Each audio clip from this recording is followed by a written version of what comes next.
elle en a parcouru du chemin pour se faire une place à Hollywood.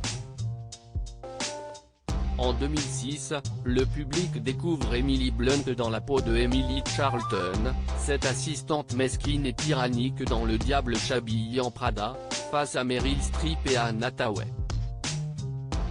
Rapidement, la comédienne britannique enchaîne les rôles dans des comédies, avant de jouer dans des superproductions. Toutefois, rien ne laissait présager qu'elle deviendrait l'une des actrices les plus en vue du cinéma, et ce à cause d'un handicap qui lui a longtemps posé problème dans son enfance.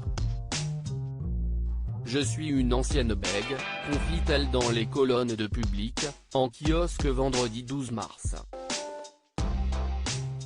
N'ayant pendant longtemps pas confiance en elle à cause de ce handicap héréditaire, son grand-père et son cousin sont également bègues, Emily Blunt explique que pour elle, parler a longtemps été une véritable épreuve.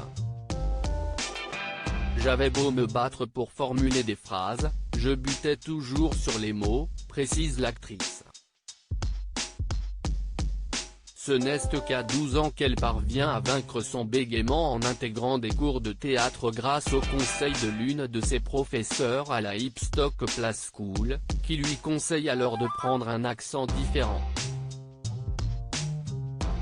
En répétant mes répliques avec un accent, le bégaiement disparaissait, c'était magique, confie l'épouse de John Krasinski, qui qualifie ce moment comme le début de la Renaissance.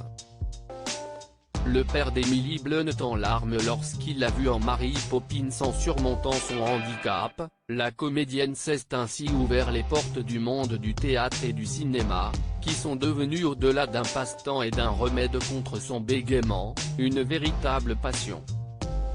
Ainsi en 2018, cela lui a permis de reprendre le célèbre rôle de Mary Poppins dans la suite du premier film sorti en 1964 avec Julie Andrews dans le rôle-titre.